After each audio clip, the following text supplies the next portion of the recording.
Hello guys, my name is Cameron Lacey, and I think you know all of these Christmas movies, like Frosty Returns that we just read today, and the Little Drummer Boy.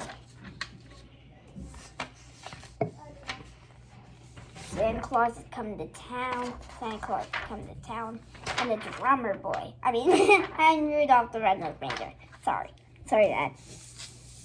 But I think you've heard of this. It's called Frosty the Snowman. That's what I'm going to read today. So here we go. Frosty the Snowman.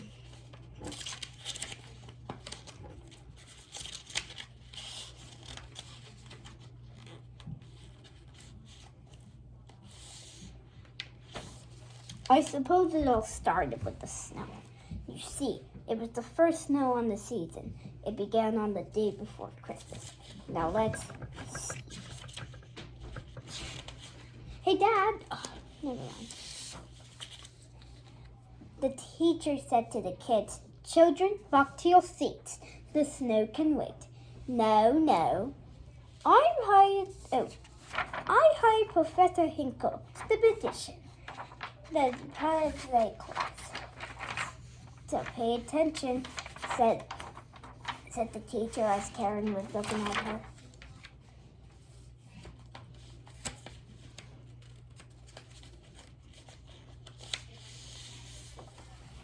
Then Professor Hinkle snapped into the room.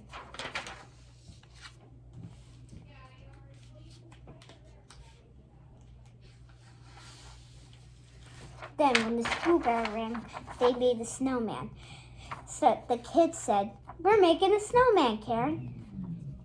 You make the head. The head is the most integral part. Ask anyone."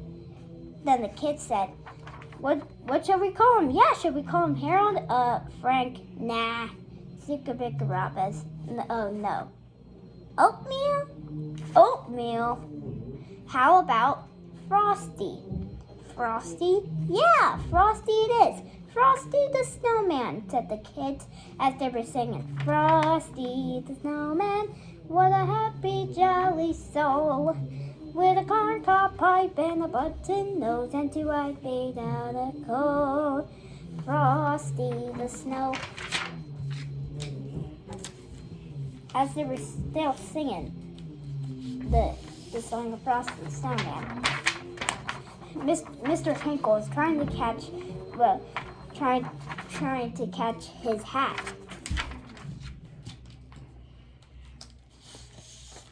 But then it landed on Frosty's head. But when the hat landed on Frosty said, "Happy birthday."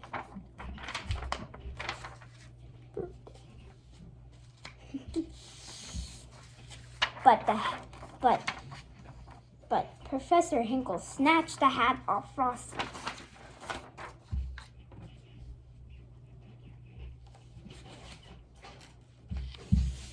But then Professor Hinkle still had his hat on. But Hocus Pocus changed the hat with a wreath.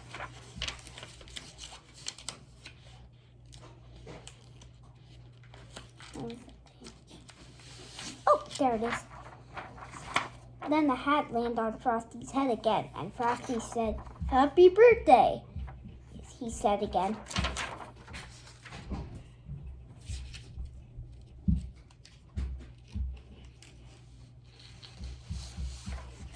But Frosty knew the sun was too hot.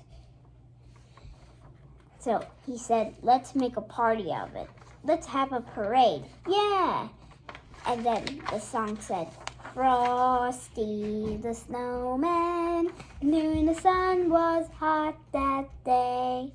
So we said, let's run and we'll have some fun now before I melt away."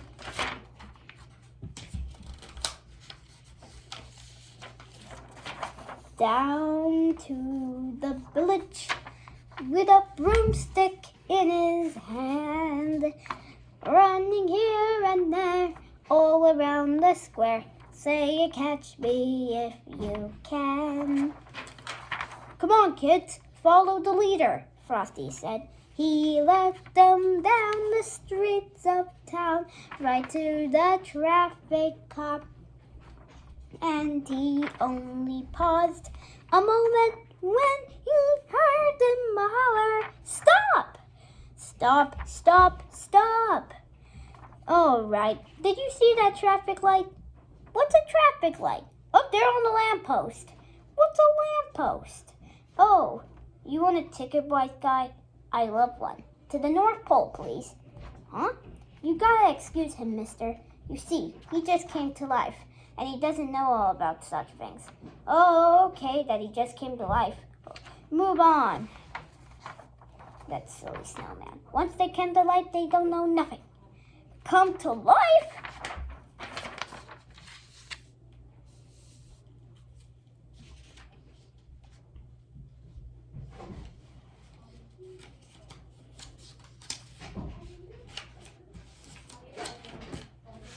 Then they got on a train. Frosty, the snowman, had to hurry on his way. But he waved goodbye, saying, "Don't you cry, I'll be back again someday." "I must get that hat back," Professor Hinkle said. "Think nasty, think nasty, think nasty. Ha ha ha. He'll be back again someday."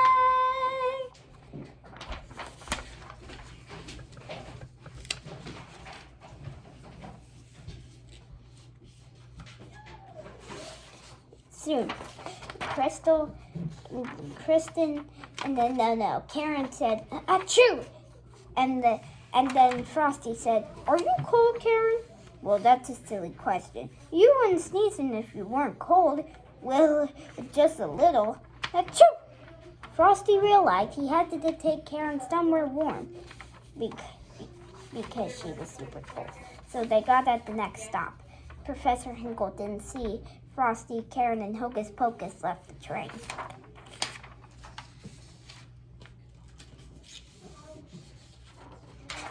So Frosty went out of the train and put his feet on the snow, and they started walking to find a place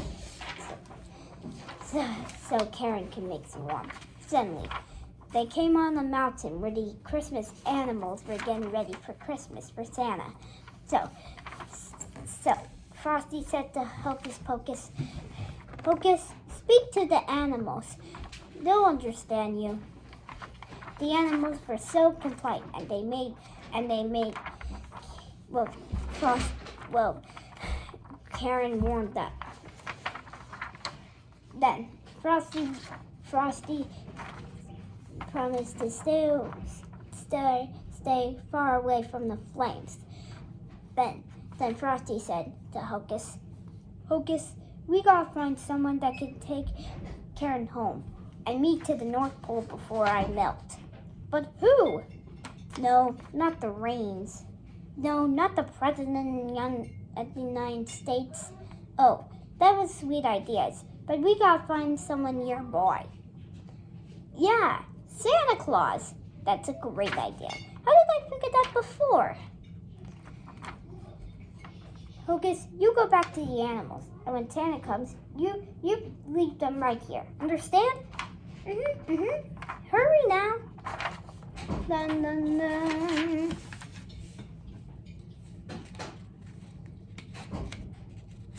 I think it's somewhere. Oh, there it is. What the? No. Oh, this is the page. Suddenly, Professor Hinkle said, "Now, give me that hat or else." "Or else what?" Frosty said. "Oh, don't bother me with details. Give me the hat,"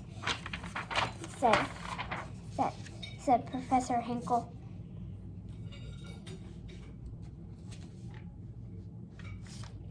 Sorry.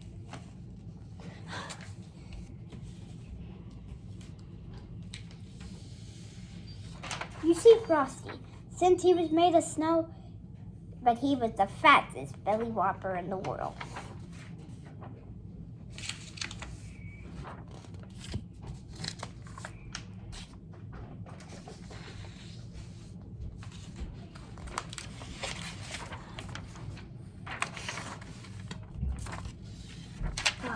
did it go?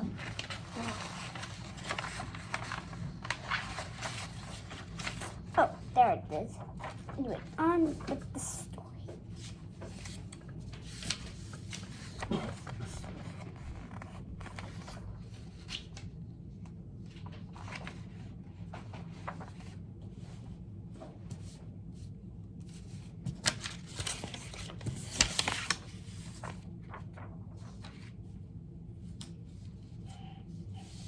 Then Frosty and Karen came on a small house, a greenhouse,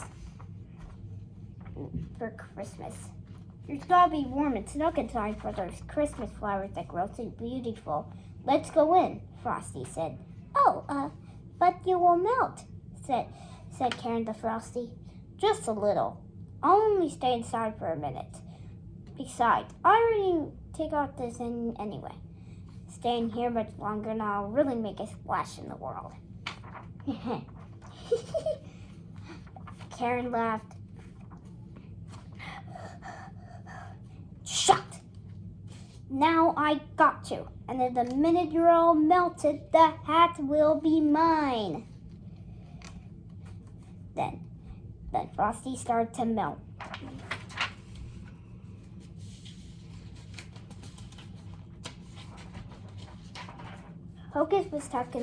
Santa was talking to Hocus Pocus in the woods.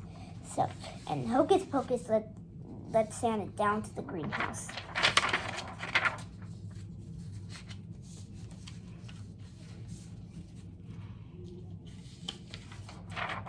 But when they got inside, a terrible sight at their arrivals. Frosty, the snowman, was a happy, jolly soul with a corncob pipe and a button nose and 2 eyes made out of coal.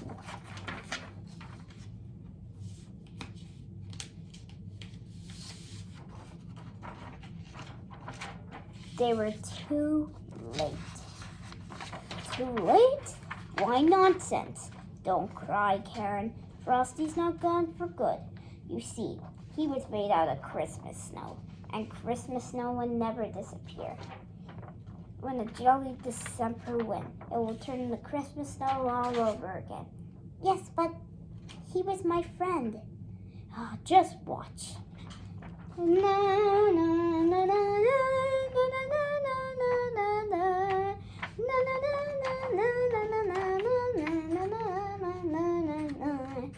Before Santa could even put the hat on Frosty, before Karen would ever place the hat on Frosty, before Professor Hinkle came and said, "Wait a minute, I want that hat and I want it now.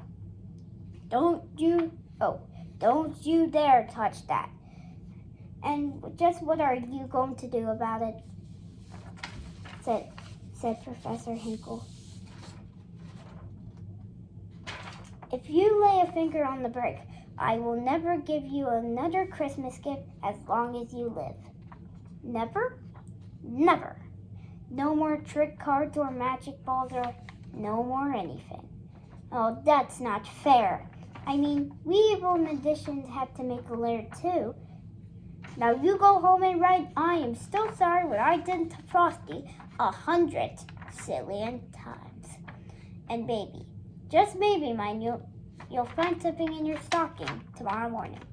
A new hat, maybe? Oh, yes, sir. Goodbye, everyone. Sorry to lose the run, said Professor Hinkle. But I got to get writing busy.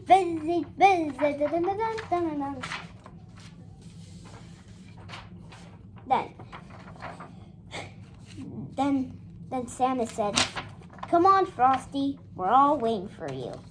And then he placed the hat, and then... Dun, dun, dun, dun! Happy birthday! Frosty the snowman is a fairy tale, they say. He was made of snow, but the the children know how he came to life one day. So Santa and Frosty took Karen home. But Santa promised that Frosty would return every single Christmas. Bumpity bump bump, bumpity bump bump, look at that Frosty go.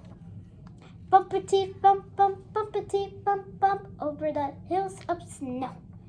Frosty the snowman was a jolly, happy soul, with the corncob pipe and the button nose, and 2 eyes made out of coal. And when Frosty the snowman, things were just all merry, merry way. And you have a Merry Christmas too. Frosty the snowman had to hurry on his way, but he waved goodbye, saying, "Don't you cry. I'll be back on Christmas Day. He'll be back on Christmas Day." The end. Dad, how do you stop this thing? Subscribe. Oh, at like and subscribe for new And subscribe. like and subscribe for new videos about these Christmas movies. About Rudolph the Red-Nosed Reindeer or Frosty the Snowman. And if I put them together, it will make Rudolph and Frosty's Christmas in July. So, I hope you have a Merry Christmas too. Okay, bye everyone. Bye. Wait. Bye everyone. Bye.